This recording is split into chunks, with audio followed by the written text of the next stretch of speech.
په سلامونو او نیکو هیلو مو هرکلی کوم. امید دی چې ټول به روغ جوړ یاستئ. یوې پاکستاني مذهبي ډلې نرښځیانو سره نکاح روا بللې. د ویډیو شروع کېدو نه مخکې که تاسو تر اوسه زموږ چینل نه وي سبسکرایب کړی نو مهرباني وکړئ همدا اوس یې سبسکرایب کړئ.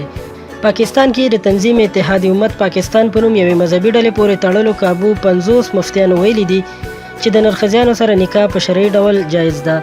د تنظیم اتحاد امت پاکستان د مشر محمد ضیاء الحق نقشبندي په غوښتنه د 50 نه زیات مفتیانو له ناستې وروسته یا د فتوا مفتي محمد عمران حنفي قادري اعلان کړې ده. د فتوی له مخې د داسې نرښځي چې په جسماني توګه پکې د سړو علامات موجود وي د هغه نکاح د داسې نرښځي سره جایز ښودل شوی چې په هغه کې د ښځې خواص زیات وي. دغه ډله وایي د دغه ډول نرښځیانو سره عام سړي او ښځې هم نکاح کولی شي او داسې نرښځیان چې پکې د سړو او ښځو دواړو خواص موجود وي دوی ته په شریعت کې خنثی ویل کیږي او د داسې نرښځي سره نکاح جایز نه ده.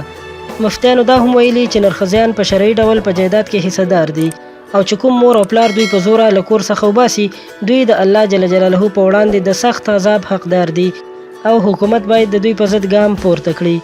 فتوا کې ویل شوي دي چې په نرښځیانو پورې ملنډې وهل او هغوی ته سپک کتل هم په شرعي توګه حرام دي ځکه چې د دوی سره داسې سلوک د الله جل جلاله په تخلیق باندې نیوکه ده او دا په شرعي ډول ناجایزه ده.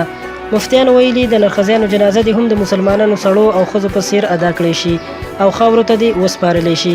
دغه رنګ په نرښځیانو هم غږ شوی دی چې څنګه عامو مسلمانانو سړو او ښځو ته د بدو کارونو نه منع شوې ده دغه رنګ دوی دې هم ځان د بدو عملونو نه وساتي ځکه چې شرعي احکام د دوی لپاره هم دي.